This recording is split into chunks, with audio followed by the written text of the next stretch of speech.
Hey there, Gone Guy folks. So Andrew from DiceCommando here with the privilege of coming to you on, well, Gone Guy's YouTube channel. And I'm coming to you as an ambassador of Flesh and Blood because if this is ever a game that you've considered trying, one of the premier competitive games out there, but also really good, well, at the LGS level, like we do every Saturday at 6 p.m., if you've ever considered playing this game, there has never been a better entry point than what is releasing this very weekend. We have two products. We have Mastery Pack Warrior, which is meant to be played in a limited environment, but also acts as a supplemental set to help our warrior class, well, get better.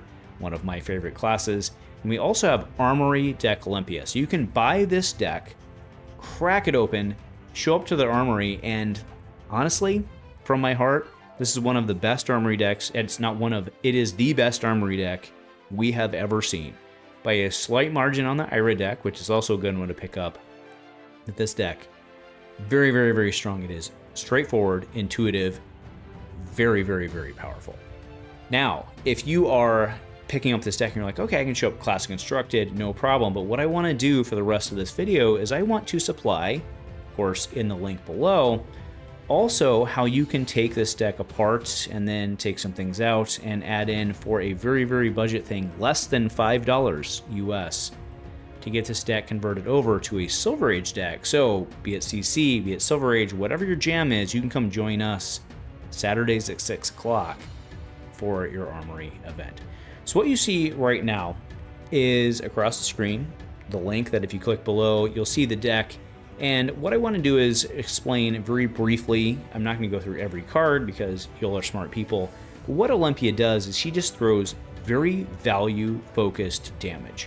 So we're going to start off with his Golden Grail. So for 2 resources, this can come in for 3. Now on the surface, that's not very good, but if you are able to wager this attack, so wagering in Flesh and Blood is this really cool thing. Let's look at Belly Buster. So it says, for 1 resource, so off of a 3 resource pitch card, you can play this and swing the weapon. That's right, that's a 2 card hand, which is maximum value coming in for 7, plus 3, on the 3 on the weapon, plus the 1 on the weapon. And then what you're doing is you are wagering. You're saying, if I deal you damage on this, I'm going to create a Courage token. Courage token, of course, being something that on a future turn gives you additional attack power.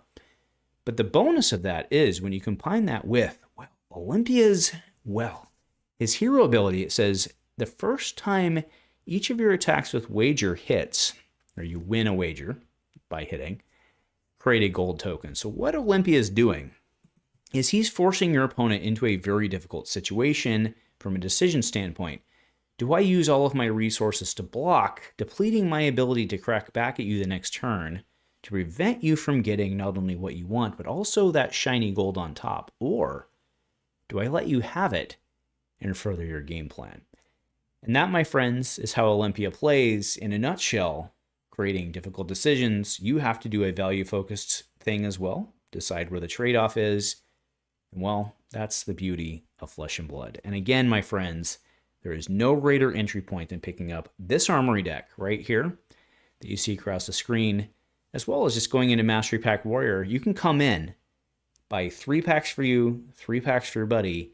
You literally crack them, shuffle them together independently, play them against each other, and have a darn good time. So, hope to see you not only this weekend, but in weekends future. Thanks, my friends, and go Commando.